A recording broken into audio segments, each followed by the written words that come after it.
Coming up on Cronkite Sports Now, what Kenyon Drake's injury means for the Cardinals, how ASU stacks up heading into its first Pac-12 game, and we discuss the NFC West, the best division in football. Hello and welcome to this edition of Cronkite Sports Now. I'm Harry Croton. Thank you for joining us. The Los Angeles Dodgers are one win away from their first World Series title in 32 years, while the Tampa Bay Rays are attempting to force a Game 7. There are Arizona natives on both ends of the Fall Classic, and Lauren Shirley and Saran Raboyne found out what brought them from the desert to baseball's biggest stage.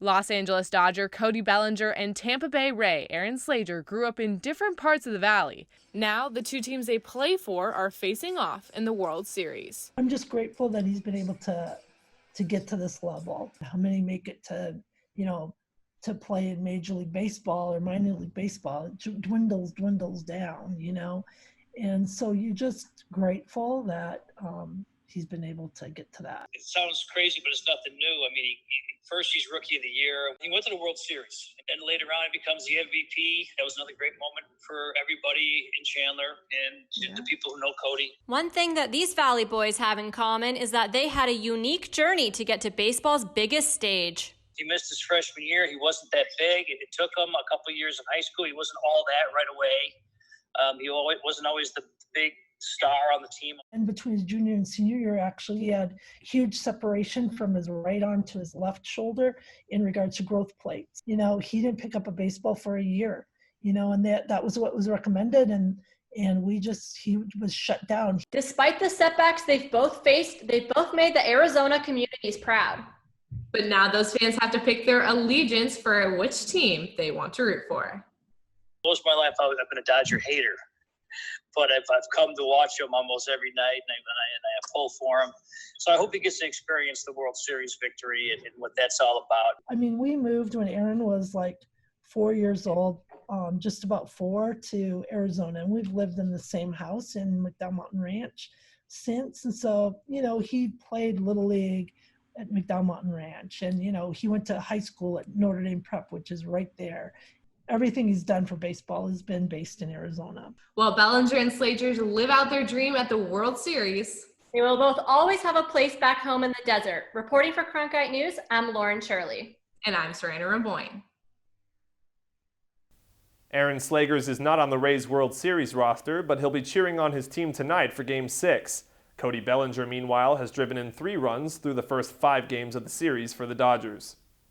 With the Rams and 49ers joining the Cardinals with big wins in Week 7, the NFC West is officially the winningest division in football as we near the halfway point of the season. It's the only division where all 4 teams hold a record over the 500 mark. The combined 19 wins and 8 losses is a league best, and the Cardinals trail Seattle by just a half game for the division lead following their big OT win on Sunday.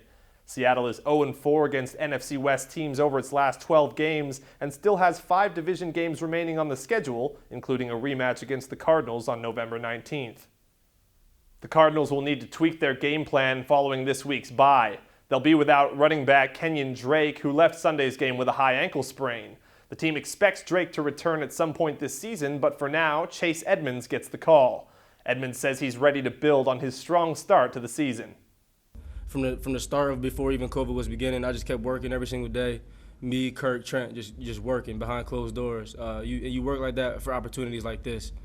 And obviously, I don't want the opportunity to happen where, KD goes down and we don't know much about what's happening. But just to get that opportunity and seize it is just a testimony that hard work pays off, and you never know when your time's going to come.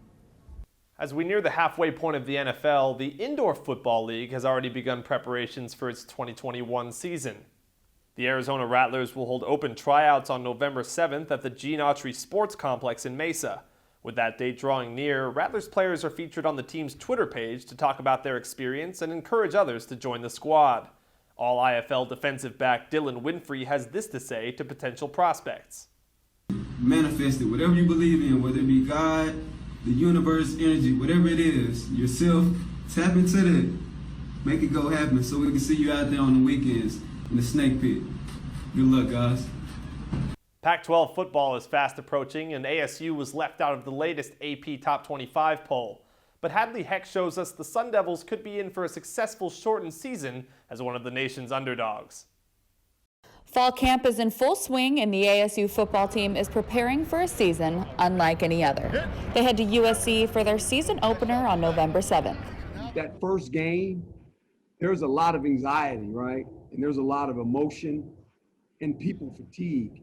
But the coaching staff has confidence in their quarterback, Jaden Daniels, who had an impressive freshman year last season.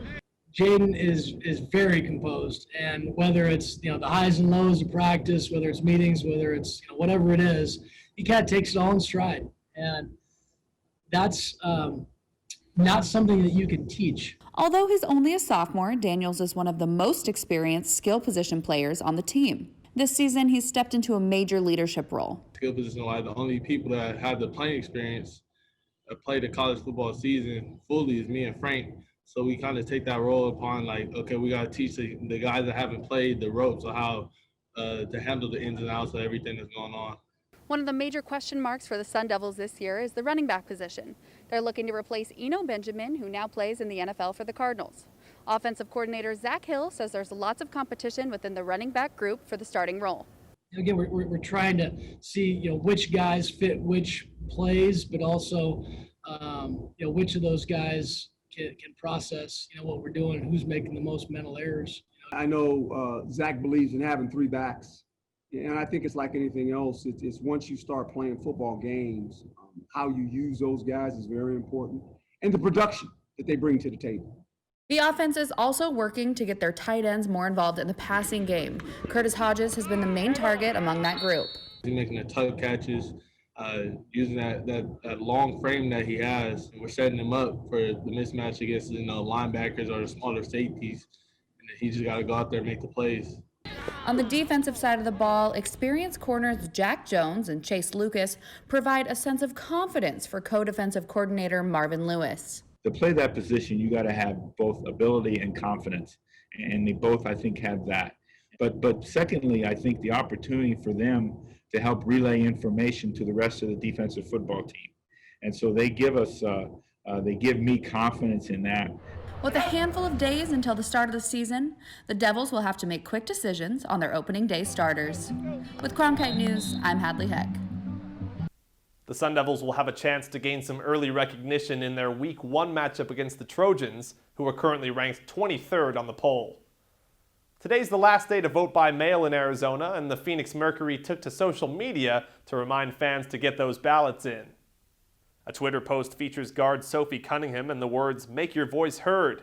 Phoenix basketball fans who plan to vote in person will be able to visit the Madhouse on McDowell to cast their ballots, but the Mercury also encourages fans to join the 59 million U.S. citizens who have already voted by mail.